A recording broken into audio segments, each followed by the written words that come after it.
You, I know, are artists. All of you, I mean, I know y'all. You know, you're artists in some way or another. You're word artists, you're visual artists, you're musical artists, you're wonderful photographers. You know, and that state of mind when you wake up, sometimes I call it like amoebas, you know. You wake up and you know your body is being taken over, your mind is being taken over, your consciousness is being taken over by this organism, and it's moving, and it's shaping, and, you know. And then it goes dormant for a while, and you, like I say, I open the door, and it's like, you know, and there was a party there yesterday, and now you open it up, and there's nothing there but empty glasses. You know, I go looking for my muse, and there's no one home, you know. I'm very much a poet of the muse, capital T, capital M. So this is a poem about that state, and it's called This Morning. This morning stilled into a moment of pure dreaming. I looked out over the long grass of winter light and rain and saw 100 robins, as red and belly as drunkards, all soaking it up, telling it their way. They were there, posing like boxers in the whirling earth. They were throwing their heads behind them as the water rolled. It was as if they were laughing, as if the whole soaking world was something to laugh. They were an element of song. They had the ultimate authority to do things. I watched them through the greased window, watched the living reduced to a bad reproduction of streaks and misprints, just when clarity dinged like a bell of sunlight, the blade of grass, the vision changes. The light dives and I dream incomprehensible dreams of stars imploding, supernovas, the black holes of sex. I dream all I could ever be, all I would dare describe. I wake in sweat, hear the roar and surf made by the swishing autos. I wonder if I dare get out of bed. My head, that heron's egg, sits on top my shoulders, all bone and misleavings, all drool and mumbling words, all signals droning in my brain, simmer to a whine of silence so shrill only a dog could hear. I am driven from this world alive. I come to this world in dreams. Yeah.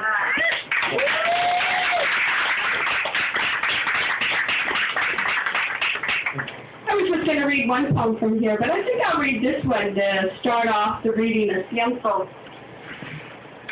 Ciento is a book of love poems when I was not actually in love. The poems, most of the poems, 98% of the poems are written, there's 100 of them, so 98, 2 of them are elegies, so, and they were definitely to one person, and definitely written for that one person, and out of a feeling of love for that one person. But 98% of the other ones were not about anybody in particular at all. I was not in love. Instead, I was in a state sort of like this poem. This is a poem called Café Solo, or Café Solo.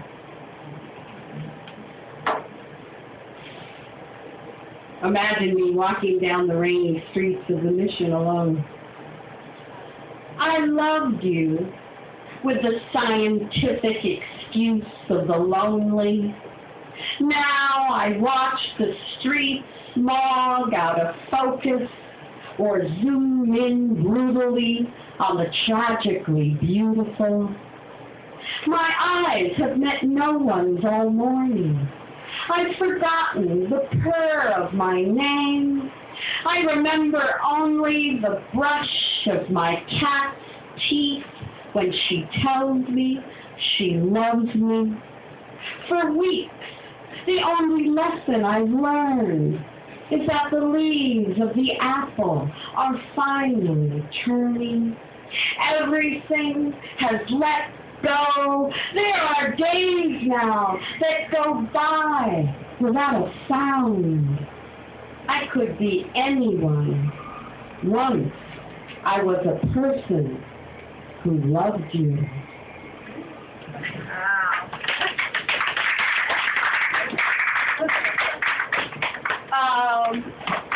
After that book, my second book was From the Cables of Genocide, Poems on Love and Hunger. And these have actual, real love poems to someone when I was in love or out of love, or, you know, these are like, you know, and they were so hard to write, and it takes me so long, and like I said, inspiration, the muse, whatever. I had a friend, Victor Martinez, another mission poet who passed last spring, and we used to get it, and we were friends for a long time. He was a part of my small press, Mongo. You know, he'd hang out, give us inspiration and stuff, and we'd always get in this argument. He'd tell me, you know, why do you have to have such angst to write, you know? You're like a carpenter. It's like a carpenter. You get up in the morning, you drink a cup of coffee, you know, you strap on the tool belt, you get the hammer, you get the nails, you put another nail in the board.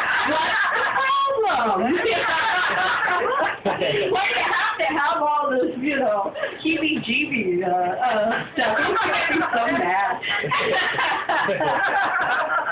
But anyway, so after years putting together this book, From the Cables of Genocide, Poems on Love and Hunger, that's got to win the Guinness Book of World Records for the most poems, consecutive poems dedicated to one person, you know, and I call it Bob's Curse. My writing teacher, my guru, my poetry guru, Robert Haas, who won the MacArthur Award and you know, Genius Grant. I knew he was a genius back then, but when I gave him the manuscript for this book, he loved it, and he said, well, you know the problem, don't you, with having a book of poems that's dedicated all to one person, is that by the time the book is out, the relationship is over.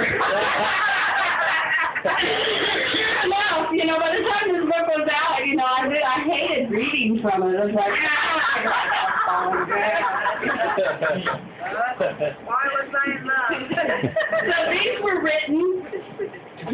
written as sort of word meditations. These were posted anonymously. I had absolutely no idea, anyone that I was going to have a book of them, or anyone was actually going to read them. And they're word meditations, 100 words, so I go to this website, get a word. Everybody else is writing like prose things, you know, about whatever, you know, 100 words, at least 100 words, and I thought, okay, well, I'm a poet, so it's got to be a poem, you know, and I thought, well, okay, it's got to be a love poem. So every word, it had to be a love poem, so this is how these were made. All right. What is your favorite number? State favorite number from 1 to 100. 9. Who said 9? Bernadette, 9. And these were all written consecutively. Oh, it's one of my favorite ones, actually. These were, I don't know which ones the numbers are. These were all written consecutively, 100 weeks. What is that, like a year and 3 quarters or something like that? However many months that is, 100 weeks. How many years or something? A couple of years. 100 words over how I don't bear a grudge for the heart. The word that week was grudge. 100 words over how I don't bear a grudge for the heart. I don't carry a grudge against the government. I have the nation of you. I have your hands and what they can do. I have the heart of you. Special core of your purpose and power. I have the gift of your sweat-stained sage, your hummingbird's bliss, sanctuary that you would find in me. I don't carry a grudge for any mortal. I have the fire of you. I don't bear a grudge for the stars, the shifting planets, seas repel and contract, all those contracts of amour, broken and otherwise. I have this tree with a heart. Another number, I love these, it's like tarot cards. Favorite number, 5. 5. My father's favorite number. Special number, 5. Bound. Bound. 100 words to you. You can read this one to John when you get home.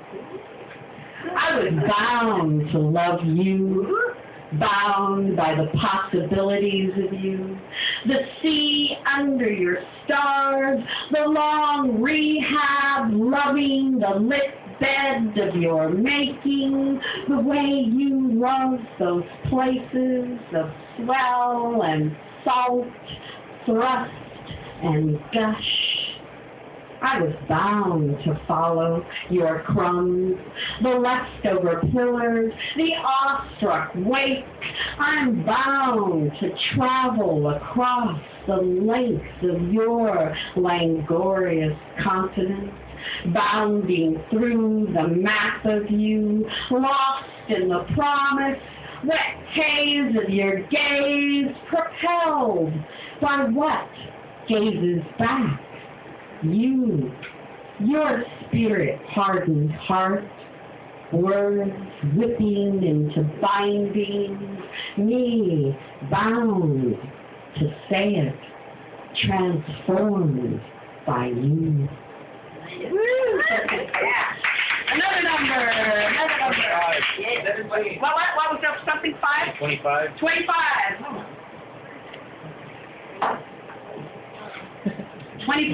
25. By the way, if you have the book, you should have the book. If you have the book, that little, where the number is a Chumash petroglyph from the cave. It's a constellation. It's like one of the novas or something. This glyph, it's a Chumash glyph. My grandmother was Chumash, so I was, we were trying to figure out, my publisher and I, how to put. I wanted to put the numbers, but I did not want them to be part of the title. I didn't want to know. I vowed never to think in numbers after I got out of high school, so this was some kind of ironic play for me. Okay, 25. Kaleidoscope. How cool! Yeah, Kaleidoscope. 100 words to the kaleidoscope of you. And you can read this one to your honey. Or maybe she should read it to you, come to think of it. Baby, let me twist your tube. Let me dial you up a new dimension. Let me see you in 1,000 lights. Let me eye you into infinity. Let your lips and legs go akimbo. Give me all your smallest, give all your smallest bits to me. Let me gaze through you into your heart, into the many factors, into the paradise of your multiple rainbows, each color, another note in the inner song, each fine slice of you served up on a spinning plate. Let me handle your changes, ride past your infinite divisions. Let me turn you around. Help me see through you. Another number. 93. 93. That was you? Yeah. You play? Would you like to play? Play? Yeah, with your bow. You play? It's not a bow. It's a stick. Oh, it's a stick. Oh, okay. It looked like one of Jorge's bows, just looking at it. What was that again? 90? What was 93. 93. Those out love. 93. Repassed. Some of these words, they just show up, and I got to write a poem about them. Then I got to write a love poem. And some of these words I have to look up. So what repassed was one of the ones I had to look up and use a thesaurus. Repassed is like, anyone know that word? Snap. It's like a snap, exactly. You know that word? Cool. This one's for you. Like I said, it's like they're like tarot cards. You know, this is your card. 100 words for past, repassed. What we had is repassed. A mere affection, entrements, a side order of side dish. You made me feel full of you, your nimble wit. Life with you could have been a picnic, a tea time déjeuner. Now, you want to feed me this plowman's lunch, cheesy cracker and a single stock. Come on, man, not even collation. What supper would subsist of this tiffin, this element? The heart slows when it sees you on the table. There'll be small bites tonight, not much else to nosh for this dish. In past, our repasts resemble Thanksgiving, all sit down sweet, and now, chow. Yeah.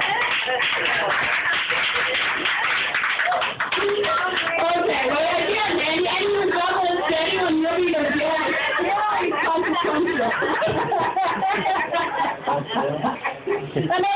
Another number.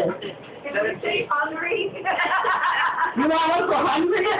There is one for hungry in here. There's two, and two for poverty. When I got the word poverty, I had to do two of those. Another number. 17. Who was that? Back there. 17. 17. Oh, see, like I said, I never know what word's going to come out. And then it had to be a poem, and then it had to be a love poem. And some of these words I had to look up, but this is one, believe it or not. I did my doctoral study in history of consciousness, continental philosophy, indigenous American philosophy, cultural theory, semiotics. I know the word latitudinarian. Anyone know the word latitudinarian? Naomi can't answer. You know the word latitudinarian? Oh my goodness. It was like a 19th century political movement of tolerance. Latitudinarian, it was sort of like liberal. It was like a new thing, you know. Indians were like a brand new world back there for them, you know, the 1800s. The French got all excited about freedom and liberty, and, you know, well, maybe the government shouldn't be so, maybe we should have a more relaxed attitude. So this was a political movement of latitudinarians. So this was 100 words on loving the latitudinarian you. So you must be kind of latitudinarian. What I love about you goes beyond your latitudinarian attitude. It's in the feathers you prey on, the wind in your sage, the amber copal of your eyes, red cedar smoke you use to speak to the ancestors. I love the trail of tears in your history you carry between your eyes, that book of laughter and forgetting you read to me at night. It's in your hands with their smudged knuckles, the old remnants of the blows there, the fist of your heart beating in a gentler time. I love the ruleless you, the me I find in you. In other words, welcome. Come on in. There's food. There's free food. Come in, help yourself. Enjoy some love poetry. 100 word love poems. You're coming late. I'm going to pay attention. Yes. Today's the 27th, and it's my daughter's birthday. Oh, all right. Yeah, all right. 27. Exact.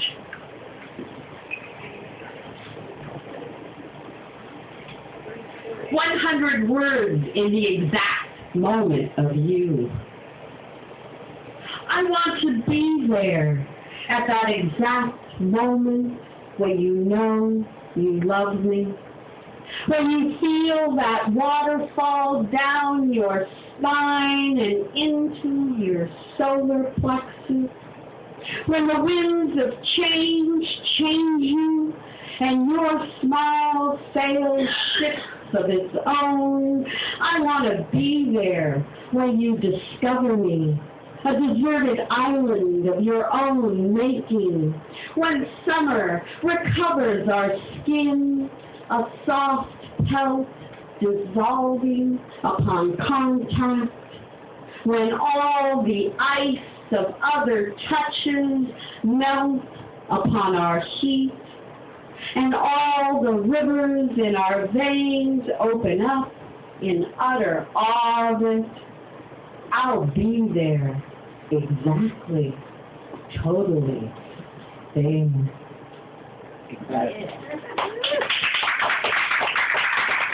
And that was to add to.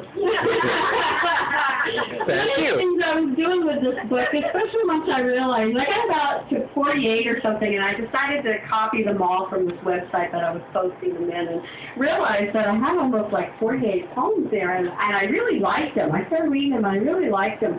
Like I said, I didn't get rid of any of them. They're all there.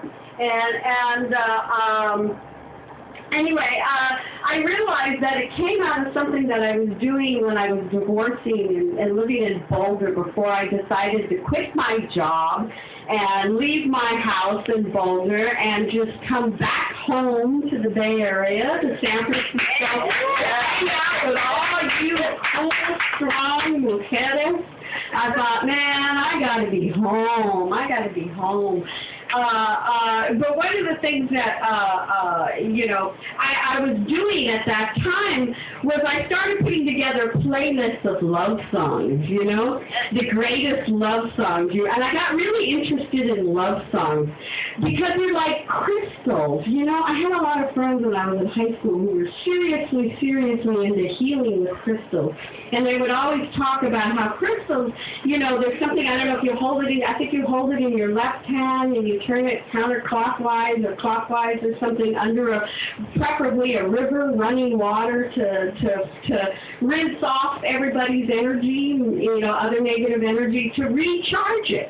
And then it recharges in your hand as you're turning it, right? Then it becomes your crystal. It becomes your power object. Well, love songs and great love songs are like that, right? Bummer love songs and good love songs, right? The ones that, made you cry and cry over Michael Nayland at 14, I still hear those songs, and, Smokey Robinson, and it's like, oh, man, I'm there. And it's totally relevant to whatever relationship I'm in at the time. See, this is what I was interested in, how love songs can recharge.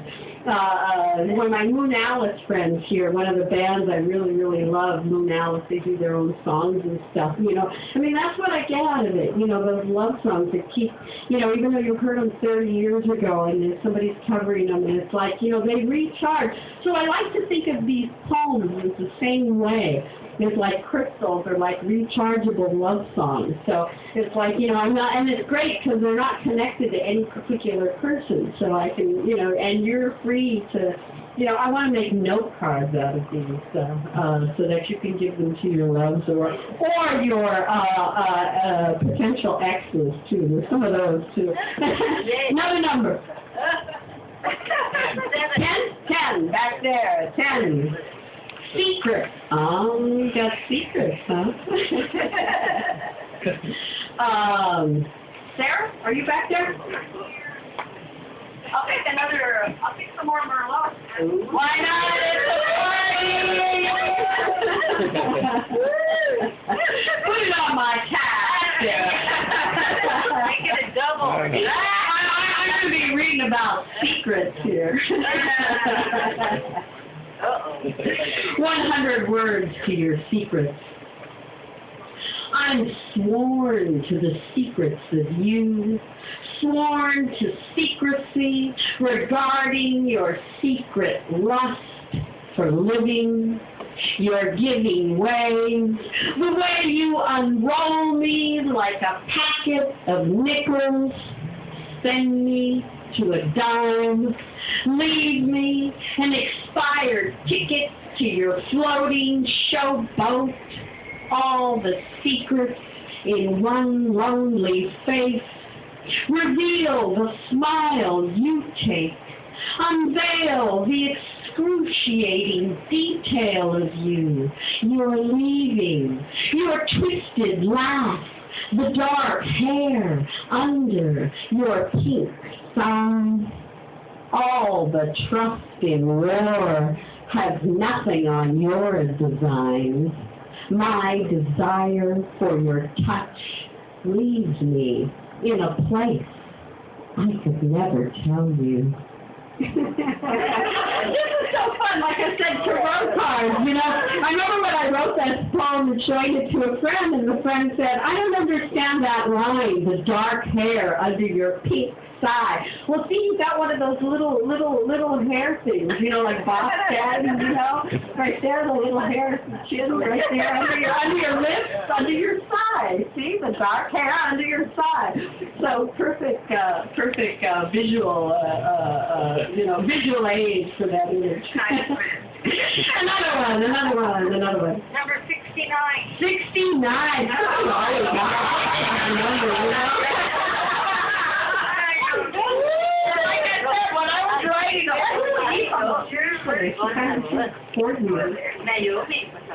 big one there. 69. It's not what you think. 100 words of goodbye. Just 100 words of goodbye.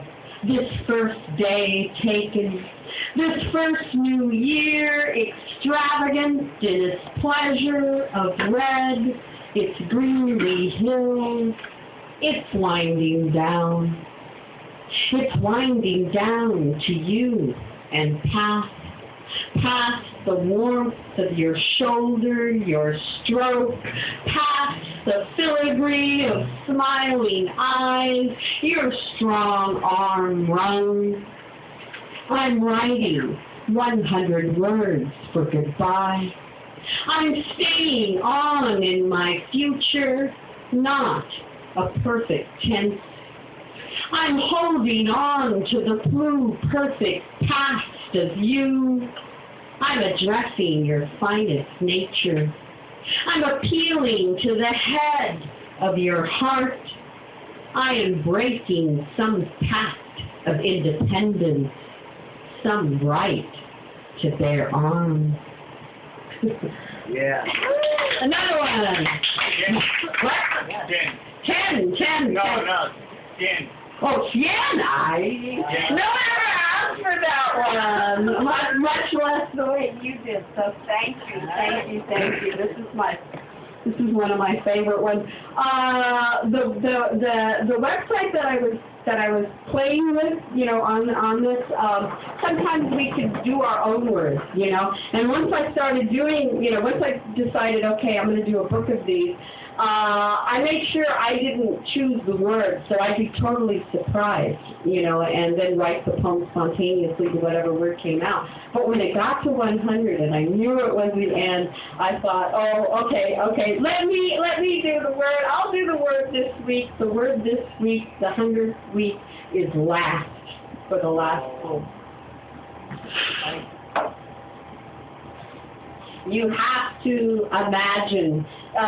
Did you see that movie Cadillac Ranch about what's his name who produced the records of Elvis Presley and all those people? Etta James. He discovered Etta James and recorded Etta James. So you got to hear Etta James sing At Last. Go home and YouTube it. It's usually on my Facebook link, you know, but it's not easy to get to those links anymore, you know. But I love Etta James At Last. So I'm not going to sing it, you know, but this is to the tune of At Last. 100 words for you at last. At last, love has come at last. Last time love came, all it was quest. At last, a lasting love is guest. A visiting heart came over, and lover, it's all I'll ever do, all I can ever see to win your skip beat for me. Consider this, please, a love you can return to, a sunny name where you can at last turn to. And what am I but the next stop onto you? You know you'll do at last. My love has come again. It's been so long, I don't know when, until I loved you last. I'm tempted to stop here, but I think I want to go on. I was going to do a couple of sets, but you're already here, and there hasn't been too many people coming in and out. So can you hear a few more? Yeah. Yeah, more numbers. Who hasn't played? What? Number 9. Number 9. Number 9. Number 9. What's that? We did that one already. 7. 7? Not 9, 7? Oh, yeah, you already did 9. Yeah. I got 97. 7 and 97? Yeah. You want 7? Radiant. 100 words to radiant. Crepuscular means like the morning light, the morning dew light, first sunrise. You, in your radiant crepuscular light, your succulent heart, sex-sucked lips, your twining hair, all halo and sash, you fill like the hummingbird, suckle, stay. I am radiant to imagine you, half animal, half staff of ember, your lightning rays of mirth, unimaginable in the dark, in other than holding you in a spirit land, whisked away to grace my hand, the giving night, the airy dawn, the awakening from withdrawal. As the valley hunkers, mist hangs around her love river, I flow with you, fog struck and caught in your aperture. Your appetite for me, your blessing kiss, eyes wind-struck, radiant. And then somebody said 97? Is that right? 97. Unforgettable. This is another one. You got to think of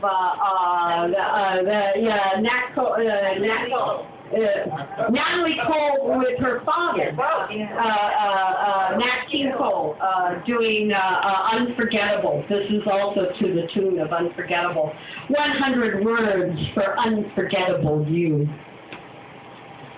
You're so unforgettable.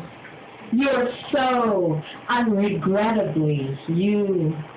I know you're so gettable. You're so unforgettable. You make statues of men who graze my glance. You have that brass, that manner, that classic stance. You remind me of no other. You are sui generis. It's end of the line for you. You're so unforgettable. You are, and the world is more memorable. When you're around, you make all the clues come true. Yes, you do.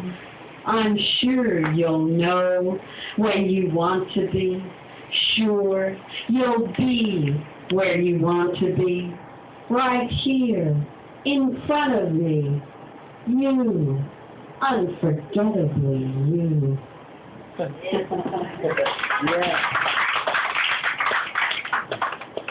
44. I was just going to say, Ed, You've never Yeah, I have. asked for one. No, that's not in public.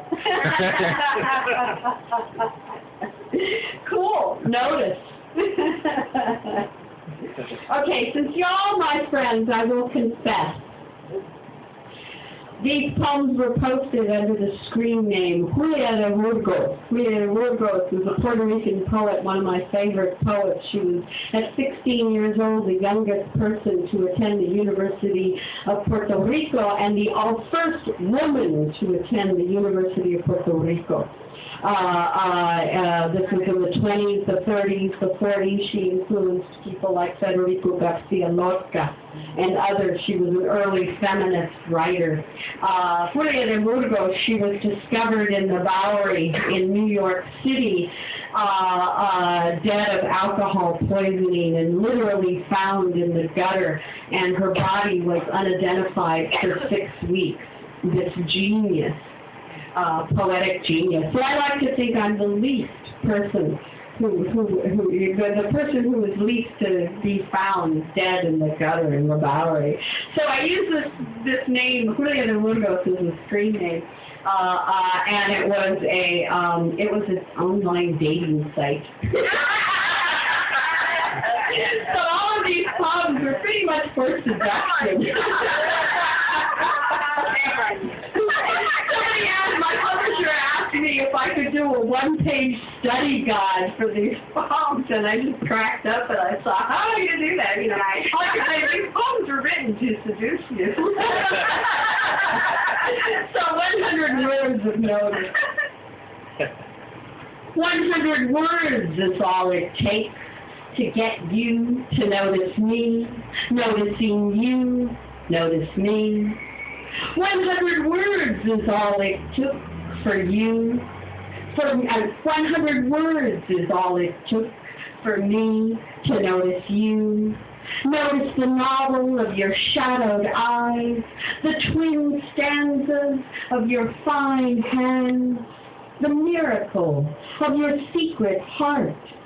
100 words is all it took for me to want the art of you, the watercolor of the night with you, the hidden waters of your singular river, want to lure along with your hook, your lead, your sinker.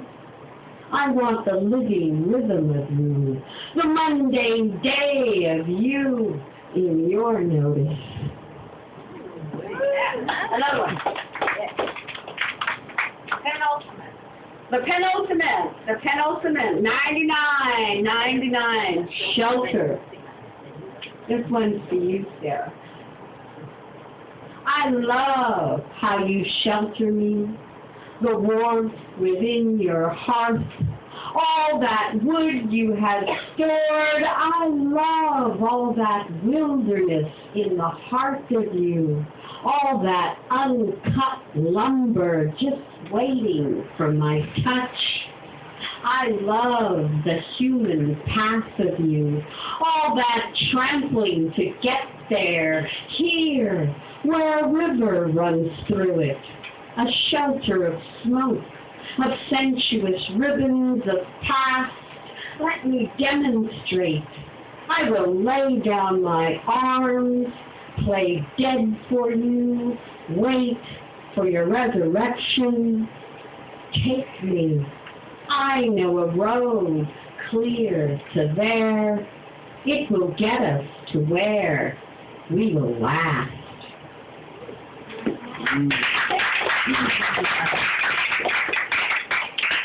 Unless there's anyone with any extra numbers, I think it's time to go. One more, yes. Oh, number one. I think I will do the 2 number ones. Because when I discovered this, it was sort of like, oh, great, I want to play 100 words, great, we write 100 words to, whatever word there is, and I want to play, I'm a writer. So what I did is I took a poem that I had, and the word when I joined into play was possibilities. So I had just written a poem which is why I was on the dating site. I just couldn't find that had the word possibilities, so I just edited it down to 100 words. So this is how I started this book. Possibilities in 100 words. After I said I was going to multiply the conditions of possibility, and you said, okay, good. I knew it was the wrong answer to the wrong question.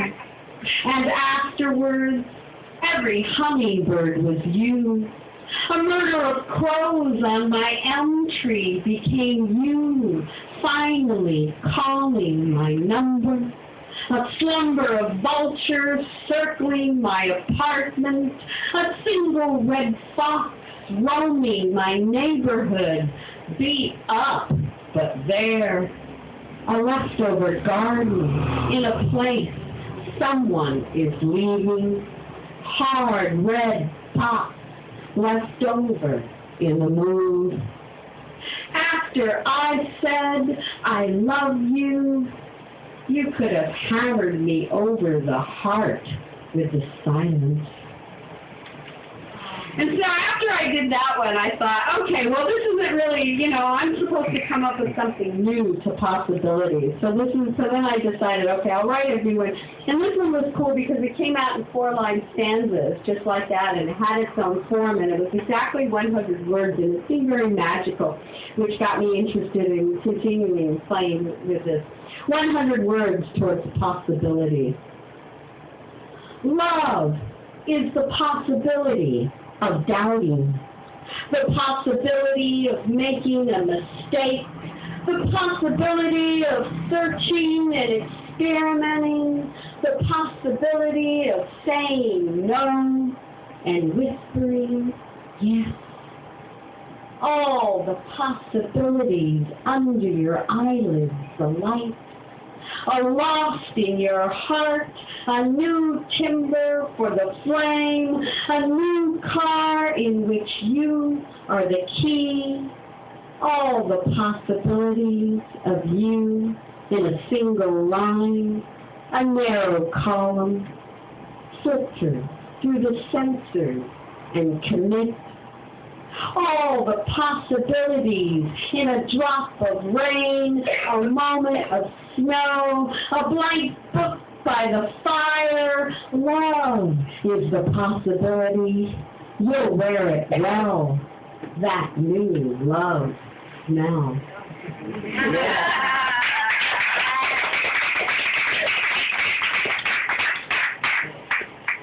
Anyone else have any other pressing numbers? Otherwise, I want to read a couple, just for the heck of it. One of the things, like I said, I was writing these poems, and I was writing them anonymously and posting them anonymously, and not thinking about, putting together a book or anything, and oh my gosh, I can't even find this poem. And the first time I read this book out loud when it was accepted was at the University of Oklahoma, in Norman, Oklahoma. So imagine a lot of very, very conservative white people in suits and sitting there from the English department. And Norman, I decided to read from my new book. It's going to be published, and and I'm calling out the numbers like this. I just decided to do it like that. And so somebody called out 38. So here I am in Norman, and the first poem I read for this book is 100 words from my ass. And the thing is, like I said, they're like tarot cards, It's like, I just moved in with this wonderful, wonderful couple, but they're very nice, but I'm sure they're also very conservative, I get that feeling. And I show them my new book, and they open it up, and the husband opens up to this 100 words from my ass. Oh, God. But anyway, they're here. 100 words from my ass. You want the upward. 100 words for my ass. You want the upward pass. a long stream of vowels, some sweaty consonants, my perky verbs, 100 breathy fricatives. You express me more than move me. Olive oil in my row, a smooth slide to indecision, a lithesome ride for two. 100 words for just my ass. How many words for the view? How many acts of you will it take before this woman sings, before the ring of you? 100 words for my ass, worth a quarter or two. My peach, my apple half. What would you give to join the rest of few?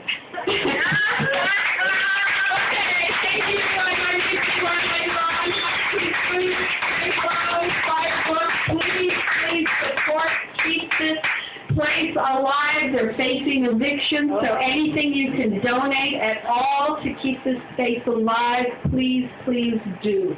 Thank you very much, Sarah. Thank you, Kaleidoscope. Thank you all for coming.